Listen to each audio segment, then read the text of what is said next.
Era el verano de 1953. Hacia el oriente de Cuba se dirige un grupo de jóvenes para cumplir una misión que ni ellos mismos conocían. Ninguno imaginaba de qué se trataba, pero el compromiso con la patria era muy grande.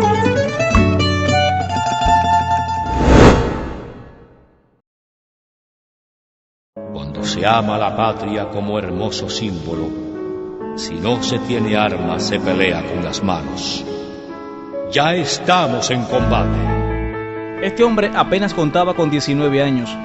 Iba en el grupo de esos jóvenes que días antes habían recibido instrucciones en la casa de Abel Santamaría en 25 Yo en La Habana.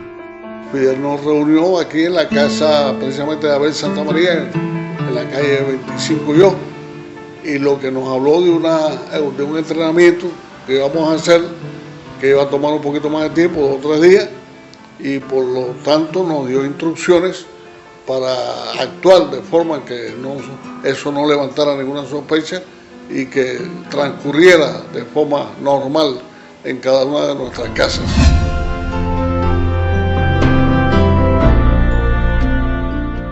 Nosotros cumplimos disciplinadamente en la forma que se nos instruyó, y cuando regresamos a nuestras casas en Artemisa, por supuesto íbamos con la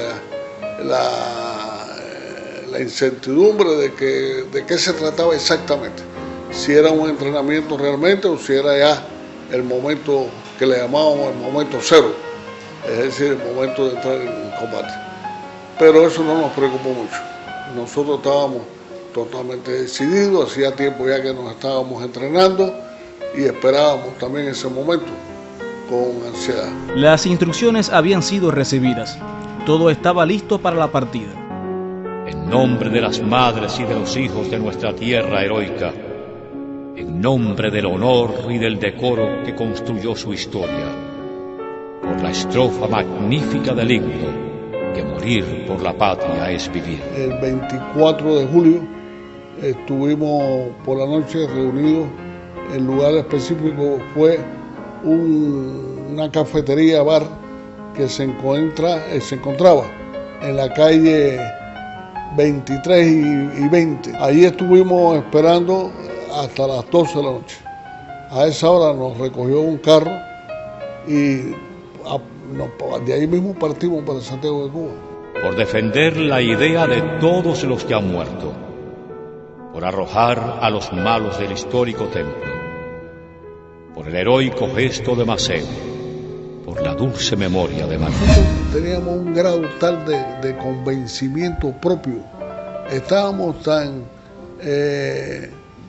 plenamente convencidos, plenamente entusiasmados con la idea de enfrentar a la tiranía que tanto odiábamos, que realmente no nos preocupó tanto eso. Sabíamos que era un combate, sabíamos que era un movimiento armado, que era con el objetivo de entrar en combate, era el objetivo de derrocar la tiranía por la fuerza como ella se implantó en nuestro país. De nuestra lucha heroica depende la Cuba verdadera, la furia loca de Gómez y Agramonte, la lucha pura de Bella y de Guiteras. Adelante, cubanos, adelante. Tenían confianza en lo que iban a hacer, por supuesto, y ello se demostró en el trayecto desde La Habana hasta Santiago de Cuba, que aún sin saber exactamente a dónde íbamos, nosotros no hicimos de eso ningún problema, porque teníamos confianza, y teníamos confianza sobre todo en el dirigente máximo de aquel movimiento, que era Fidel Castro. Luego de varias horas de viaje, Pez Ferro y sus compañeros llegan a Santiago de Cuba y, sin quitarse casi el polvo del camino, se dirigen al lugar desde donde partirían para la acción, la Granjita Siboney. Cuando llegamos a la granjita, nos encontramos ya que ellos estaban reunidos, una gran mayoría de los compañeros que estaban convocados para esa acción. Allí me encontré con los compañeros de Artemisa, otros que ya habían llegado por otras vías, por otras rutas, que se encontraban allí. En realidad formamos incluso en la granjita un grupo de los artemiseños que empezamos a interrogarnos. Bueno, qué será, dónde vamos, todo eso, porque aún hasta ese momento no se sabía el lugar que íbamos a atacar. Por nuestro honor de hombres ya estamos en combate. Pongamos en ridículo la actitud egoísta del tirano. Luchemos hoy o nunca por una Cuba sin esclavos. Yo me entero exactamente en el camino hacia el Moncada. Tuve el privilegio extraordinario de ir en el automóvil que manejaba nada más y nada menos que Abel Santamaría, el segundo jefe del movimiento.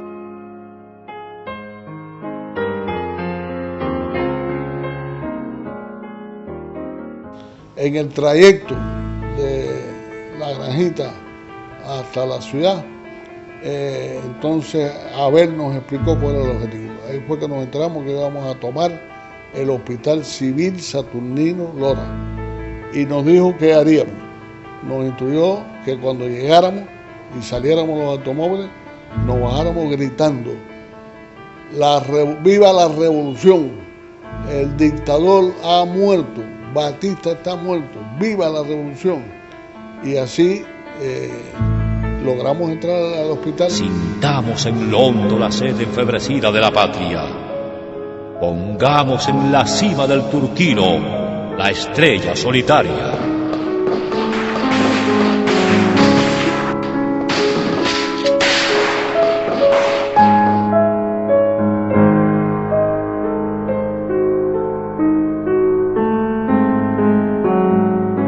Principalmente lo que más me preocupaba en ese momento era mi familia.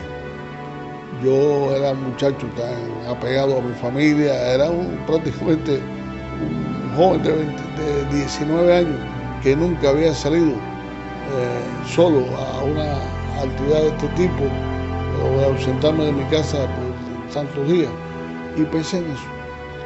Y al mismo tiempo estuve pensando en cómo resonaría todo esto. Y hasta le pregunté a mi compañero Tomasito, le pregunté: Tomasito, ¿qué día es hoy? Y me dijo: hoy es 26 de julio. Y entonces no dije nada, pero para mí adentro me dije: este será un día que pasará a la historia. Así fue las cosas que pensé. A mí me tocó, como al resto de los compañeros, colocarnos detrás de unos ventanales que daban precisamente para el frente, para un costado, mejor dicho, para un costado del cuartel. Desde esos ventanales veíamos, observábamos perfectamente el movimiento de los soldados. Y nosotros desde esos ventanales tuvimos un papel importante porque pudimos atraer una buena parte del barraje de fuego que se lanzaba contra nuestros compañeros que estaban atacando por el frente del cuartel.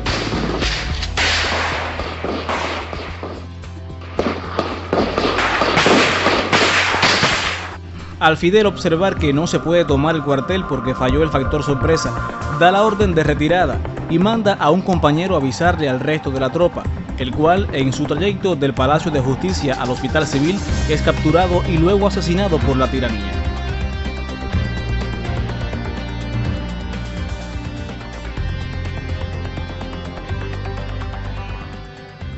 Nosotros nos tocó permanecer en el hospital. No pude, cuando se nos acabaron las municiones y no pudimos seguir disparando, no teníamos cómo salir de allí porque ya los compañeros nuestros se habían retirado. Nosotros resistimos hasta el final, como dije, de las municiones, pero ese tiempo fue suficiente para que los soldados rodearan el hospital civil. Y ya nosotros no podíamos salir porque no teníamos armas, no teníamos cómo defendernos. Y entonces, si salíamos, era un suicidio. Y por lo tanto, pues se nos creó una situación muy, muy difícil, muy complicada, porque nos vimos atrapados en ese lugar sin podernos defender y sencillamente se nos ocurrió buscar distintas formas cómo poder ocultarnos, cómo poder lograr alguna iniciativa que nos pudiera ocultar de los soldados. Cuando Ramón y sus compañeros quedan sin municiones, deciden ir hacia el vestíbulo del hospital. Estando nosotros en el vestíbulo, yo estaba con Tomasito, mi compañero, se apareció de pronto, sin pedirle a nadie, sin llamarlos, se apareció un señor que era un veterano de la guerra de independencia. Pudimos identificarlo rápidamente porque en aquella época, en el año 1953, todavía vivían muchos veteranos y tenía esos veteranos usaban una medalla que los distinguía, fue una medalla que se le otorgó a todos los veteranos, era un reconocimiento, una condecoración que solamente lo tenían los combatientes mambises. Y ese veterano estaba recluido en el hospital porque se había operado de hernia, ya estaba bastante bien. Y en esos hospitales provinciales, en aquella época, existía un pabellón que era exclusivamente para la atención a los veteranos. Y se apareció donde estábamos nosotros por casualidad, llegó muy cerca de donde estábamos Tomasito y yo, y se nos expresó de una forma increíblemente increíble. Pues, ¿qué les pasa? ¿Por qué no siguen disparando? ¿Qué ha ocurrido? Le explicamos lo que había ocurrido. Y entonces, óyeme, yo puedo ayudar, cuenten conmigo, ¿en qué les puedo ayudar? ¿Qué puedo hacer por ustedes? De esa forma espontánea, increíblemente, siendo un veterano ya hasta enfermo. El compañero nuestro, Tomasito, tuvo la iniciativa de decirle, mire, ya no hay nada que hacer, pero mire, quizá usted pueda ayudar a mi compañero que está vestido con ropa civil y es muy jovencito, si usted pudiera hacerlo pasar por familiar suyo. Y el veterano, de una forma totalmente rápida, sin pensarlo mucho, dijo, ¿cómo no? Yo puedo hacerlo pasar por mi nieto. Por suerte, el veterano se parecía a mí, es decir, tenía mi configuración, era también mulato. Pero aunque a Pez Ferro no le gustó mucho aquella idea inicialmente, nunca imaginó que aquel veterano le salvaría la vida, una acción que lo dejó marcado para siempre. Yo estuve al lado del veterano durante bastante tiempo, que por cierto los soldados tomaron bastante tiempo para decidirse a invadir el hospital. Supongo que pensaban que nosotros estábamos amados y que íbamos a prestar resistencia, lo cual realmente no era posible, lo expliqué porque no teníamos ya con qué hacerlo. Realmente cuando pasó mucho rato se sintió gran estruendo cuando decidieron atacar el hospital. Fue un gran estruendo que por cierto me hizo a mí un poco reaccionar de forma un poco alterada. Un momento en que el veterano me hizo señal con las manos y me dijo, quieto, tranquilo, tranquilo, tranquilo. Y eso me calmó. Cuando los guardias llegaron a la sala nuestra, como hicieron en todas partes, registraron por todos lugares, hicieron preguntas. En el caso mío, a mí ni siquiera me preguntaron nada. Claro, habían otros familiares también allí cuidando de sus enfermos, de sus veteranos. Ahí estaba la sala prácticamente llena de pacientes veteranos y habían con sus familiares. Entonces, ya después que terminaron de registrar, de preguntar, Tomás, el veterano, llamó al jefe del grupo aquel que era un capitán. Y cuando se acercó al capitán le dijo, mire capitán, por favor, este es mi nieto que se pasó la noche aquí cuidándome y le sorprendió esta situación que se ha creado. Imagínense usted cómo estará la madre, mi hija. Yo le pido por favor a ver si le facilitan que pueda regresar a su casa. Y el otro gesto también de solidaridad que hubo, el capitán venía acompañado de un médico del hospital, de la sala esa. Y el capitán le pregunta al médico, oye, ¿usted ha visto anteriormente a este muchacho aquí en la sala? Y el médico le dijo, sí, viene frecuentemente. Eso le dijo el médico, es un gesto también heroico, valiente y solidario. Y entonces el capitán le dijo al veterano, óigame, compañero, le dijo, veterano, no tenga preocupación ninguna, los hijos de los veteranos no tienen problema en este país, y me pidió que lo acompañara. De esa forma yo pude salir a la ciudad. Como si supiera exactamente a dónde se dirigía, Pez Ferro inicia su peregrinar por las calles de Santiago. No conocía la ciudad, pero no podía demostrarlo. Las circunstancias me aconsejaron que lo que había era que no hacerse sospechoso. Si uno caía sospechoso, podía ser detenido. Y por lo tanto yo, claro, con mi aspecto tan juvenil, con mi aspecto un poco que puedo pasar por santiaguero, porque en Santiago la población santiaguera, yo puedo también formar parte de esa población, se me ocurrió caminar. Yo no conocía la ciudad, no tenía dinero.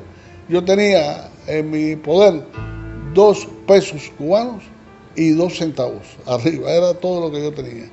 Y realmente a mí se me ocurrió caminar, llegaba a una calle, doblaba, llegaba a un lugar, doblaba, y así me pasé en aquella ciudad que era una constante ir y venir de carros patrulleros, de jeepes llenos de soldados con armas largas, con sirenas por aquí, disparos constantes que se oían por todas partes.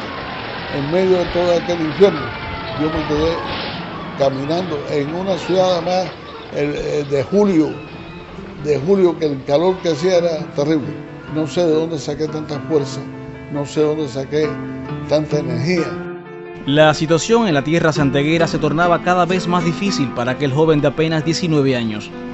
La policía había dado un toque de queda y no se podía salir después de las 6 de la tarde. Eso me creó una situación difícil, porque eso eran ya como las 3 y pico de la tarde. Y yo te dije que tenía nada más que 2 pesos y 2 centavos arriba. Bueno, en medio de la búsqueda y de los rumbos distintos que tomé en la ciudad, llegué a parar al patio o cerca de la estación de trenes. Por esa parte de la ciudad de Santiago habían unos fonditas y hotelitos de baja calidad, y en uno de ellos vi que decía hospedaje por 2 pesos. Entonces llegué ahí y no me pidieron ni me pidieron ningún tipo de identificación. Y ahí me quedé, con el temor de que por la noche los guardias pasaran por esos lugares y pidieran identificaciones, etc. No ocurrió eso. Yo llegué, yo estaba tan agotado y tan cansado de todo el viaje de La Habana a Santiago, después de toda aquella noche del 26, después de todo el día caminando por Santiago, que llegué, y a pesar de la preocupación que me embargaba, me quedé rendido hasta el día siguiente. Luego de un día intenso, Pez Ferro tenía que buscar la manera de llegar a La Habana. El dinero no le alcanzaba, por eso se vio obligado a vender por solo 5 pesos un regalo de su padre. Y con ese dinero me dirigí a la terminal de ómnibus, le pregunté por dónde podía llegar hasta ahí, miré el listado que había en la taquilla, había un listado de los lugares por donde pasaría el ómnibus y lo que valía desde Santiago esos lugares. Entonces hice como en los menús de los restaurantes, que cuando uno no tiene mucho dinero, en vez de mirar por la izquierda los platos que había, mira uno por la derecha por el precio, para ver hasta dónde yo podía llegar con esos 5 pesos. Y gracias a eso pude salir de Santiago. Con aquellos 5 pesos, Pez Ferro solo podía llegar hasta Ciego de Ávila. De ahí la necesidad de buscar nuevas soluciones. Cuando estaba llegando a Ciego de Ávila, ya cerca de Ciego de Ávila, estuve observando a los pasajeros, que ya nos habíamos bajado en distintos lugares y teníamos ya un cierto grado de conocimiento de quiénes eran las personas que viajaban en el ómnibus. Y vi precisamente a esa señora que me di cuenta que estaba viajando sola, una señora ya un poco mayor, y por lo tanto me decidí a hablarle. por supuesto que logré usar un lenguaje y unos ciertos gestos que creo que contribuyó a darle lástima a la señora. Yo era un niño prácticamente, ella tendría que verme a mí como, yo digo que como repito, que a pesar de que tenía 19, parecía que tenía 15 o 16 años. Y así me vio. Y la forma que le hablé hizo que esa señora se condoliera de mí. A tal punto que me dijo, espérese aquí, después que yo le hice el planteamiento. Y a poquito rato se me apareció, no solo con el ticket, sino con un cartucho con varias naranjas peladas. Así que eso fue una demostración de que ella realmente se condolió y me quiso ayudar. Ya en La Habana yo me dirigí a casa de mi abuela, que vivía en Marianao. Y ahí estuve refugiado varios días. Realmente para mi familia fue un motivo de extraordinaria alegría, porque al principio pensaban que yo había muerto.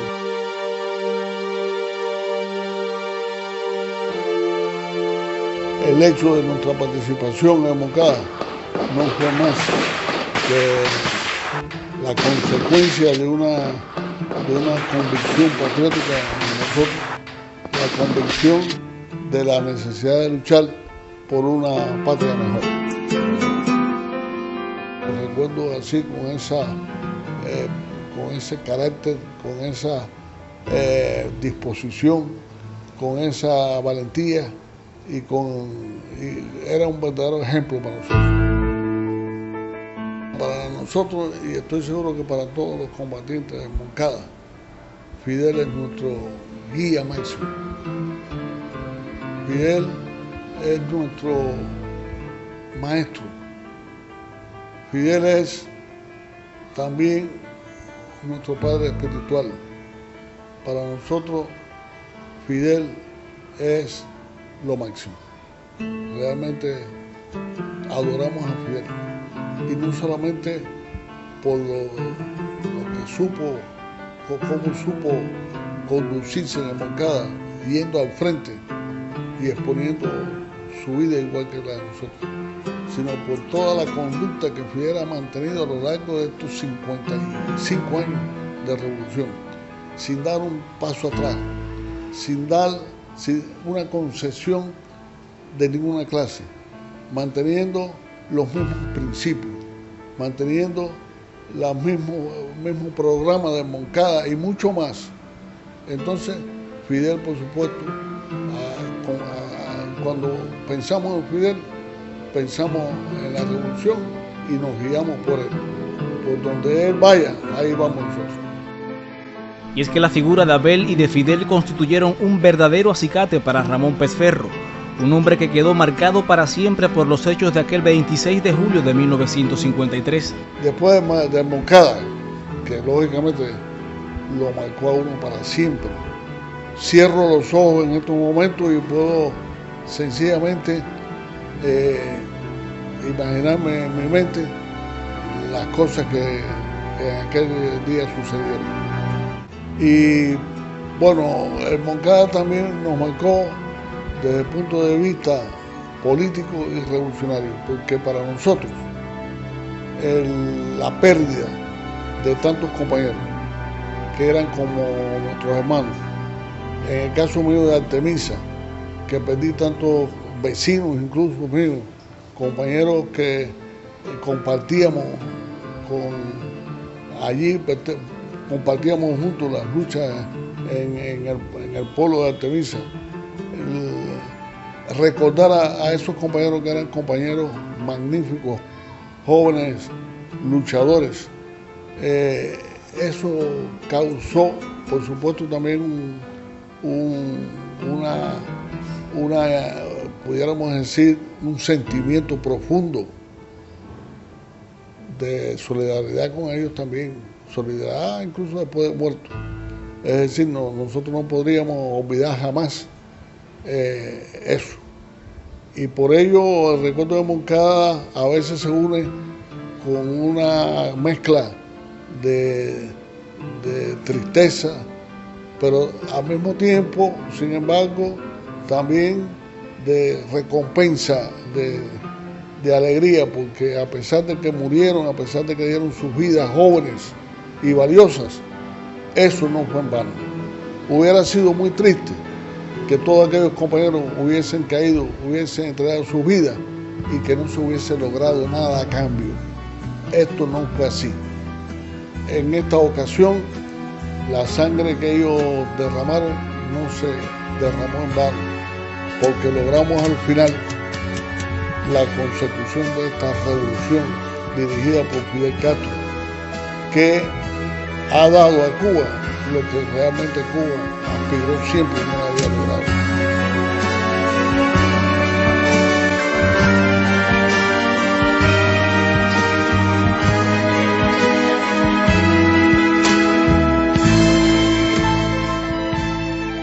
A los jóvenes de hoy les digo que se fijen en el ejemplo de los que combatieron en Moncada, que se fijen en los compañeros que después de Moncada siguieron esa misma línea, a los expedicionarios de Granma, a los compañeros guerrilleros que subieron a la Sierra Maestra, que después combatieron en Playa Girón, que han convertido en el escenario de distintos países del mundo que han requerido de nuestra ayuda para su liberación.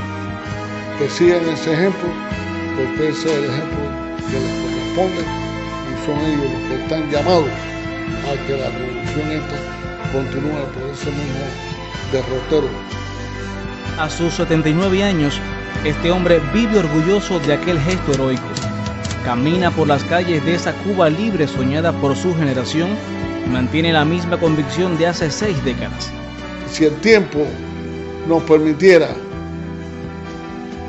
enfrentarnos, es decir, crear una situación como la que se creó, que nos dio la oportunidad de arriesgar nuestras vidas por el logro de una revolución como esta, yo haría lo mismo que hice el 26 de julio de 1953. Con toda la convicción del mundo, con toda la seguridad del mundo, de estar haciendo lo que debo y de estar haciendo lo mejor.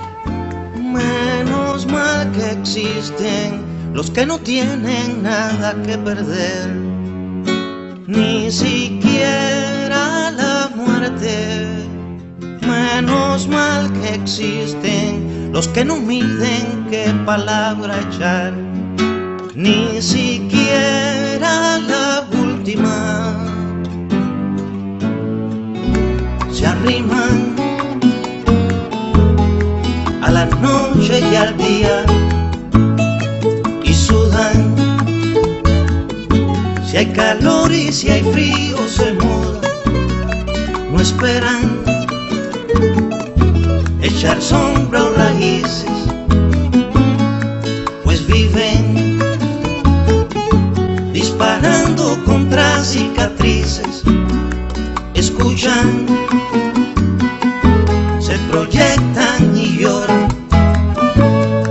debajo de sus huellas con tanto trabajo. Se mueren sin decir de qué muerte, sabiendo que en la gloria también se está muerto. Menos mal